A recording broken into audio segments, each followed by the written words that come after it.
Qu'est-ce qui fait qu'on est attiré par quelqu'un? Qu'est-ce qui fait que on connecte avec quelqu'un plus qu'avec d'autres? Comment connecter avec les gens plus rapidement?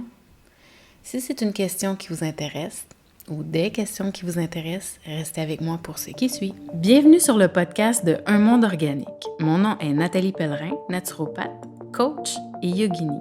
Chaque semaine, je vous partagerai un message ou un invité inspirant qui a pour but d'élever la conscience d'un point de vue de la santé du corps, de l'esprit et de la connexion à l'âme. Bonjour tout le monde! Très heureuse de vous retrouver aujourd'hui. Ça fait un petit moment qu'on ne s'est pas parlé.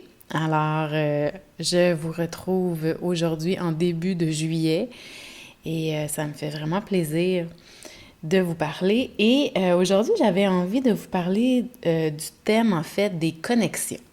Qu'est-ce qui se passe quand on connecte profondément avec quelqu'un? Qu'est-ce qui se passe quand on connecte rapidement avec quelqu'un? Qu'est-ce qui se passe quand la connexion est difficile avec quelqu'un?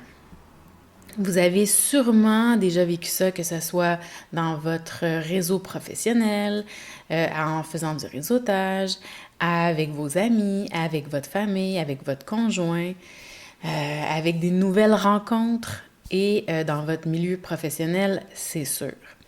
Donc, qu'est-ce qui fait que ça résonne, ça connecte, puis qu'est-ce qui fait que ça connecte moins ou pas? Alors, je me suis questionnée aussi, puis je vais vous donner un petit exemple de ce que j'ai vécu dernièrement, puis je trouvais ça fascinant.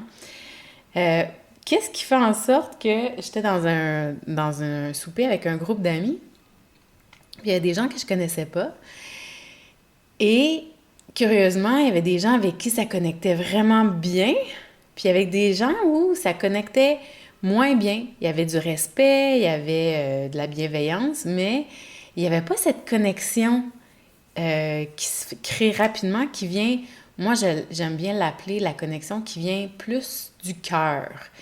Puis la connexion qui vient plus du cœur, c'est comment j'aime l'expliquer, c'est quand on laisse tomber les peurs, quand on laisse tomber les jugements, quand on laisse tomber nos réticences, c'est là où il n'y a pas de barrage, il n'y a pas de bâton, il n'y a pas dans nos roues, il n'y a pas de... On a enlevé les voiles, puis on est ouvert à l'autre, quel qu'il soit. Et c'est sûr que ouvert à l'autre, quel qu'il soit, est prêt aussi à s'ouvrir et à se dévoiler, parce que c'est ça aussi la connexion. Donc, c'est vraiment le sujet d'aujourd'hui, puis je suis certaine que vous avez déjà vécu ça et que vous peut-être même vous avez peut-être même des problématiques en ce moment avec des personnes peut-être dans votre entourage professionnel. Ça arrive souvent qu'on me parle de ça. Donc, ou peut-être même avec un conjoint ou peut-être même avec des amis. Tu sais, parfois, il se passe des trucs où nous, on évolue. La personne n'évolue pas nécessairement au même rythme ou va dans la même direction. Et là, oups, on se perd dans nos valeurs et tout ça. Donc, qu'est-ce qui crée une connexion entre deux personnes? Alors, tout d'abord, il y a la résonance émotionnelle. La résonance émotionnelle, c'est souvent si on partage profondément des choses, des connexions authentiques sous forme émotionnelle. Peut-être c'est un sentiment, peut-être que vous allez partager des choses que vous avez vécues dans votre enfance. Donc, la résonance émotionnelle, c'est aussi, non, c'est de partager en fait de sa vulnérabilité. Donc, sa vulnérabilité étant de partager qui on est, comment on réagit émotionnellement. Donc, et souvent, ça peut être aussi de l'ordre énergétique. Parfois, on n'en est même pas conscient, mais il y a quelque chose émotionnellement qui fait en sorte que nos deux êtres énergétiques se reconnaissent et savent intuitivement qu'elles ont vécu des choses similaires. Et si à première vue, vous ne le saurez peut-être pas parce que la personne vous en aura peut-être pas encore parlé, mais éventuellement, vous allez sûrement en discuter et vous allez voir qu'il y a des connexions ou des résonances émotionnelles avec comment vous interprétez les choses et comment vous avez vécu les choses. Les valeurs partagées. Et ça, c'est sûr que souvent, quand on est jeune, on va créer des nouvelles amitiés, on va rencontrer notre partenaire et on n'est pas nécessairement conscient de quelles sont nos valeurs primaires. Et nos valeurs primaires étant qu'est-ce qui est important pour soi, qu'est-ce qui est non négociable. Donc, il y a des valeurs primaires qui sont juste non négociables, mais on ne les connaît pas, on ne se connaît pas complètement. Donc, parfois, on va laisser ça de côté, puis éventuellement, on s'aperçoit, après 1 année, 2 années, 3 années, 4 années, 5 années, 10 ans, ou même parfois, ça peut juste changer aussi dans le temps, qu'il y a un clash de valeurs. Il y a une problématique où c'est tellement important pour vous, cette valeur-là, la valeur famille, par exemple, ou la valeur respect. Et là, vous apercevez que la personne avec qui vous interagissez, que finalement, en bout de ligne, elle n'est pas au même niveau que vous, au niveau de ces valeurs-là qui sont partagées. Alors évidemment, là, ça demande d'être honnête. Ça demande d'être... Ça va demander beaucoup de communication aussi, de se partager, justement, qu'est-ce qui est important pour soi et de voir à quel point l'autre personne qui partage notre quotidien ou peu importe, est prête à entendre et à respecter vos valeurs et du même fait, de partager aussi ses propres valeurs et si vous êtes prête à justement être à l'écoute de ces valeurs-là et d'essayer d'y répondre d'une certaine façon. L'écoute, être à l'écoute de l'autre.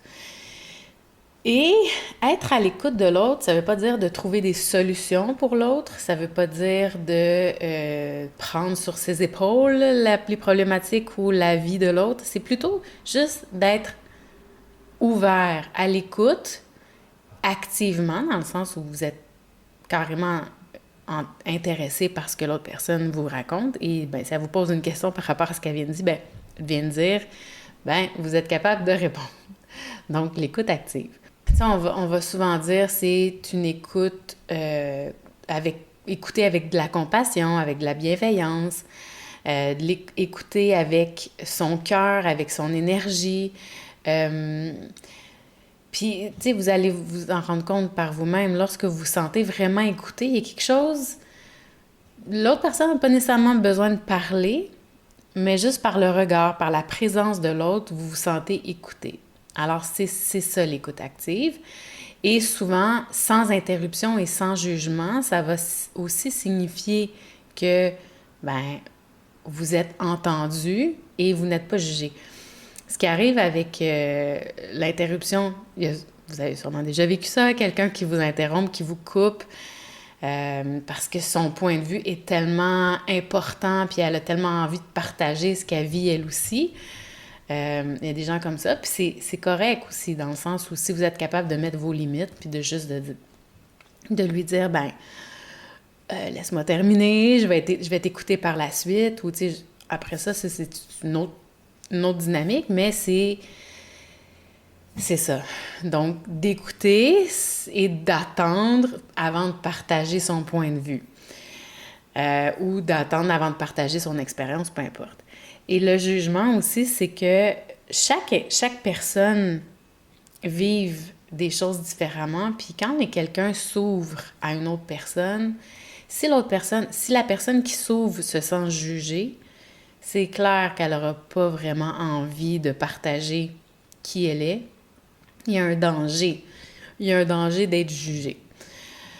Dans le sens où il n'y a personne qui aime ça, être jugé. Il n'y a personne qui a envie de s'ouvrir et d'être vulnérable devant une personne qui va émettre justement un commentaire ou un jugement, même si le jugement, il est que pensé.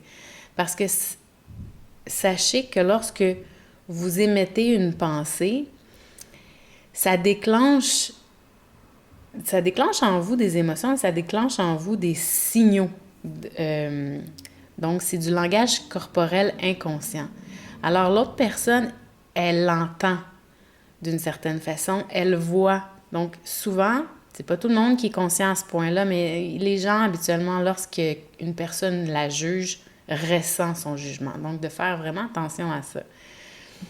Parce que des fois, on pense qu'on peut penser ce qu'on veut d'une personne, mais sachez que vous pouvez penser ce que vous voulez de la personne, sauf que cette personne-là, il y a des chances qu'elle le ressente, qu'elle l'entende, qu'elle ressente, qu'elle voit à travers votre langage non-verbal ce que vous pensez d'elle. Donc, évidemment, ça brise la connexion.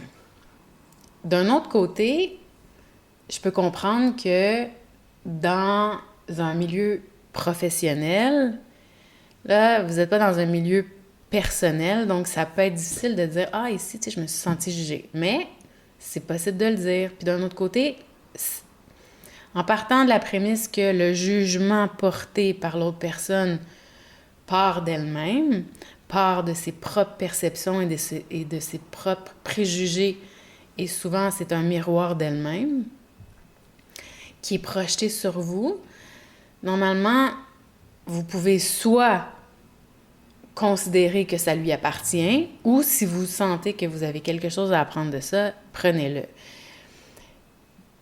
Toutefois, ce qui peut être intéressant de dire, c'est juste, j'ai senti cela. Est-ce que peut-être que vous voulez le valider ou peut-être que vous voulez justement l'exprimer pour lui dire, ben écoute, je l'entends, tu sais, je le sens.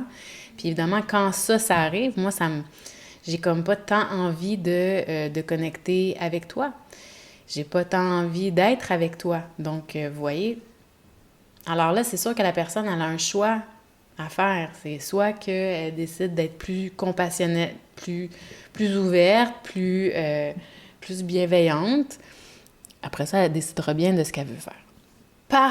Donc, le sentiment de connexion, on le ressent beaucoup par la présence, par ce sentiment-là d'empathie, où là, je comprends ce que tu racontes, par cette façon authentique de partager les choses.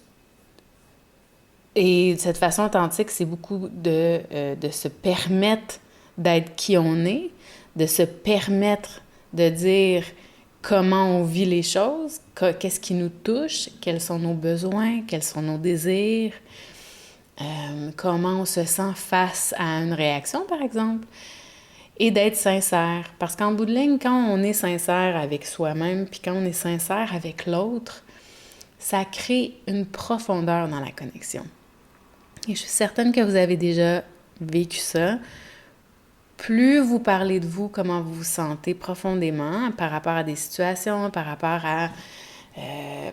même à qu'est-ce que vous avez pu interpréter aussi de ce qu'une personne a pu faire, a pu dire, plus que ça va créer des connexions profondes parce que l'autre personne, elle est humaine elle aussi, elle vit elle aussi des émotions et en bout de ligne, peut-être que son intention n'était pas de vous faire sentir de cette façon-là. Donc, il va y avoir déjà de l'empathie qui va se créer. Déjà de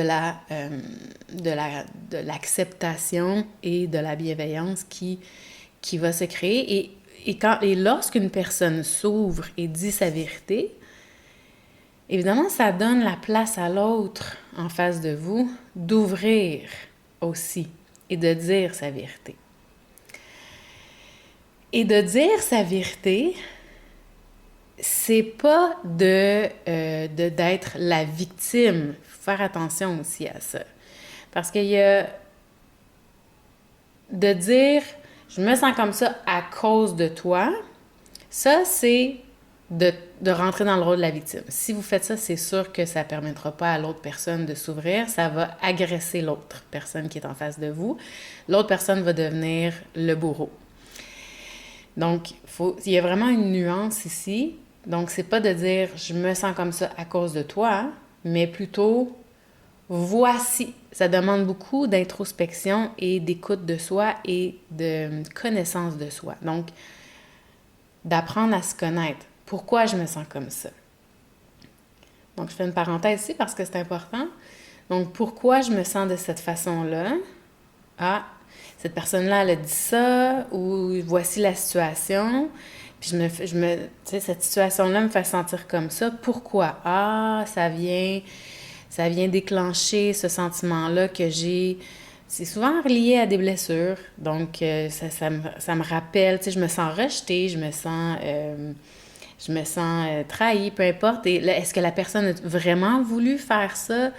Ben, possiblement pas. Mais bon, peut-être que c'est important pour vous de le dire. Ben, moi, tu vois, dans cette situation-là, je me suis sentie comme ça.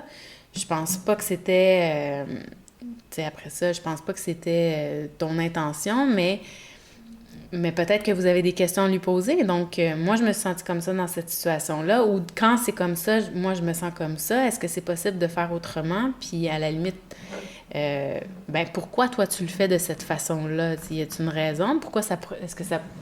Parce qu'en bout de ligne, vous allez apprendre à connaître l'autre, vous allez apprendre à connaître vous, puis vous allez apprendre à vous connaître ensemble dans la symbiose, dans pourquoi cette personne-là a agi comme ça, pourquoi vous vous êtes déclenché, puis en bout de ligne, ben, peut-être que la personne, en plus, elle avait juste envie de bien faire, puis que, ben, elle est juste peut-être, comme elle vous connaît pas, ben, en bout de ligne, tant qu'elle ne sait pas, elle va continuer de faire de cette façon-là. Donc, vous voyez, il y a beaucoup de communication aussi qui viennent à travers ces connexions authentiques-là. Donc, de vraiment dire qui on est à travers la relation. Et ensuite, qu'est-ce qui peut bloquer la connexion? Donc, vous savez, quand vous êtes... vous rentrez dans une pièce, puis là, vous parlez avec plein de gens, puis là, tout à coup, ben, il y a des gens avec qui vous avez vraiment envie de parler, puis il y a des gens avec qui vous n'avez pas vraiment envie de parler, ou même au bureau. Vous avez des collègues avec qui vous avez envie d'être, puis vous avez des collègues où vous êtes comme, ben, j'ai pas vraiment envie d'être avec ces gens-là. Puis parfois même, vous n'avez pas tant envie non plus de travailler avec eux. Donc, qu'est-ce qui crée ces blocages-là? Alors, ça va être beaucoup dans les préjugés et dans les jugements. Si vous ou l'autre, si vous portez des jugements sur cette personne-là ou des préjugés, comme je vous ai dit, la personne le ressent. Donc, c'est sûr qu'elle ne sera pas attirée vers vous et vice-versa. Si vous vous sentez que cette personne-là a des préjugés ou des jugements envers vous, bien, c'est sûr que vous allez sentir qu'elle vous juge. Donc, ça devient une barrière qui empêche justement cette connexion-là. Donc, comment faire? Bien, essayer d'accepter et souvent, tu sais, on peut juste travailler sur soi. Donc, souvent, l'acceptation de soi va beaucoup aider à l'acceptation de l'autre. Parce que ce que j'ai en dedans de moi, c'est toujours un miroir dans le fond.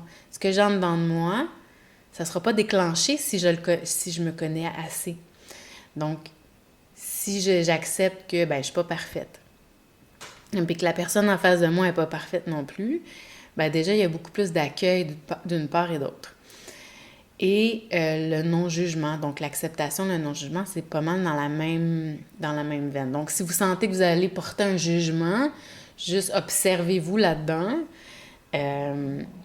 Puis, tu sais, cette personne-là, elle a le droit d'être différente de vous, à quelque part. Parce que c'est souvent ça, les jugements, c'est de se comparer, puis c'est un peu de dire, ah, là, cette personne-là est de cette façon-là. Mais cette personne-là est sûrement imparfaite, comme soi, et cette personne-là est aussi différente de soi. Alors, ça peut aider justement pour justement, quand vous avez de la difficulté avec quelqu'un, puis que vous sentez même que c'est l'autre personne qui a des préjugés puis du jugement, si vous arrêtez justement de faire un reflet, en fait, de ce qu'elle fait sur vous, en l'accueillant puis en l'aimant, il va vraiment y avoir un impact aussi sur l'autre personne. Donc, sachez que vous avez quand même beaucoup de pouvoir sur la connexion qui se crée entre vous et une autre personne. Et je vous dis ça parce que justement, dans les milieux de travail, ça peut être complexe parfois. Et sachez que la personne qui est en face de vous, même si elle est remplie de jugements, de préjugés, en bout de ligne, son besoin initial profond, c'est d'être acceptée et aimée. Et si elle sent ça de vous éventuellement, vous allez vous-même créer cette connexion authentique-là par votre désir d'amour et de connexion. Ensuite de ça, le manque de communication, j'en parle depuis le début. Le manque de communication, qu'est-ce que ça fait, le manque de communication? Mais ça crée des malentendus, on sent qu'il y a des non-dits et là, on interprète les choses, il y a des attentes qui sont non exprimées. Et donc, ça crée des distances émotionnelles. Donc, quand vous avez des attentes, puis c'est non dit, évidemment, la personne, elle ne peut pas savoir à quoi vous attendez si c'est pas dit. Parfois, il y a des gens qui sont capables de comprendre les attentes des gens parce qu'ils sont comme ça. Fait que souvent, une personne va agir en fonction d'elle-même. Donc, sachant que normalement, j'aurais une attente que quand j'arrive chez toi, tu me serves un verre d'eau, par exemple, elle va d'emblée te servir un verre d'eau. Mais il y a d'autres gens qui ne fonctionnent pas de cette façon-là. Donc, si tu veux un verre d'eau, elle ne te l'offrira peut-être pas, donc ça sera à toi de demander un verre d'eau. Donc, de nommer nos besoins, de nommer nos attentes. Et de nommer nos besoins, nos attentes, ça crée des ententes entre les gens. Donc, c'est important parce que justement, on veut pas d'avoir des non-dits puis des attentes qui sont pas nommées puis qu'éventuellement, ça crée des distances. On veut créer des ententes pour créer des connexions. Alors, la communication, de communiquer comment on se sent, de communiquer nos besoins, d'être honnête envers soi-même en premier, d'être honnête envers l'autre personne. Et finalement, qu'est-ce qui peut bloquer une connexion? La peur d'être vulnérable. Et ça, il y a beaucoup de gens qui ont peur d'être vulnérables parce qu'ils considèrent que la vulnérabilité, c'est une faiblesse. Mais lorsque vous êtes 100% responsable de vous-même, lorsque vous êtes 100% responsable de vous-même, ça veut dire que vous vous connaissez, que vous êtes sur un cheminement d'apprentissage de vous-même et que vous questionnez chaque émotion qui monte. Si vous êtes vulnérable devant une personne, jamais la personne pourra avoir du pouvoir sur vous. Et ça veut dire que si jamais vous vivez une émotion due à, peu importe, vous avez été blessé dans le passé, cette blessure-là est encore peut-être à vif, il y a des choses qui se passent dans votre quotidien ou avec certaines personnes qui viennent déclencher ça, juste de dire qui vous êtes, comment, et qui vous êtes, c'est plus comment vous vous sentez. Quand même que l'autre personne porte un jugement ou pense un jugement ou peu importe, vous ne serez pas blessé. Parce que vous savez, vous, qui vous êtes. Parce que vous avez fait la paix avec ce qui est là. Alors, et ça, c'est très puissant. Donc, et c'est ça, en fait, qui va permettre, justement, d'être 100% responsable de vous-même dans une relation et, justement, de créer des connexions vraiment intéressantes et authentiques avec les autres pour pouvoir permettre aussi à l'autre de s'ouvrir dans sa vulnérabilité. Alors, si vous, et de dire, évidemment, si vous êtes vulnérable, puis l'autre personne apporte un jugement ou elle essaie d'utiliser ce que vous avez dit contre vous à un moment donné pour essayer de vous blesser, là, c'est sûr que là, normalement, vous allez pouvoir voir comment vous êtes en paix avec cette émotion-là, et deux, ça va être important de dire à l'autre personne, moi, je te fais confiance, je veux créer une connexion authentique avec toi, mais je veux me sentir en confiance avec toi. Donc là, lorsque toi, tu portes un jugement, c'est sûr que ça me donne pas envie nécessairement de m'ouvrir. Et en plus, au moment où tu veux réessayer d'utiliser ça contre moi, il y a de la trahison qui existe là, puis il y a de la violence aussi. Donc, c'est à vous à mettre vos limites. Donc, ça, c'est inacceptable. Alors, c'est inacceptable. Donc, si cette personne-là est inconsciente de ce pattern-là, peut-être que ça va se répéter, ou peut-être pas. peut-être qu'elle va en prendre conscience au moment où vous le direz, mais c'est important de le dire. Donc, voilà. Donc, la peur de la vulnérabilité. Ça va vraiment bloquer cette connexion-là parce qu'en bout de ligne, vous pouvez, vous, être vulnérable, mais si l'autre personne va jamais dans sa vulnérabilité puis reste toujours en surface, ça ne créera pas une relation, une connexion profonde. Ça va rester en surface. Donc, évidemment, comme je disais, plus vous allez être vulnérable, plus vous allez permettre à l'autre de l'être. Alors, ça sera à vous de voir comment patient vous êtes, comment vous avez... Parce que, tu sais, souvent, ce qui arrive, c'est que, par exemple, si on prend un couple, que ça fait longtemps, puis les deux, vous avez été un peu authentique, un peu vulnérable, mais vous étiez, depuis des années, très superficiel dans vos communications. Puis là, tout à coup, vous apercevez que cette vulnérabilité-là, elle a besoin d'être. Et donc, pour créer un peu plus de connexion avec votre couple, avec votre partenaire. Alors, évidemment, c'est nouveau. Donc, vous allez voir, vous allez explorer, vous allez vous-même vous ouvrir, vous allez voir c'est quoi la réaction de l'autre, vous allez pouvoir observer que la vulnérabilité, ça amène parfois ça va pas amener nécessairement de la vulnérabilité de la part de l'autre personne. Et puis c'est correct comme ça aussi, mais possiblement et certainement qu'éventuellement l'autre personne va s'ouvrir aussi. Puis tu sais, c'est sûr que la peur de la vulnérabilité, c'est toujours une façade. C'est une façade, c'est des masques qui cachent sa véritable essence. Puis pourquoi on fait ça? Mais parce que justement, on se connaît pas tant. Puis quand on accepte qui on n'a pas besoin de porter des masques. On n'a pas besoin d'avoir peur ou de se mettre des façades parce qu'on sait qui on est. Il n'y a personne qui peut prendre 100% du pouvoir sur soi parce qu'on a 100% du pouvoir de soi. Donc, c'est sûr que oser être vulnérable, c'est un acte de courage, de connaissance de soi, mais ô combien que c'est justement la clé pour une connexion profonde, authentique, de cœur à cœur et d'essence à essence. Alors, c'est sûr que plus que vous désirez aller cheminer vers le développement de soi, la connaissance de soi, la croissance de soi, plus que vous allez avoir envie de ces connexions-là spirituelles, de ces connexions-là authentiques et de ces connexions-là justement dans cette vulnérabilité-là, dans cette empathie, dans cette écoute.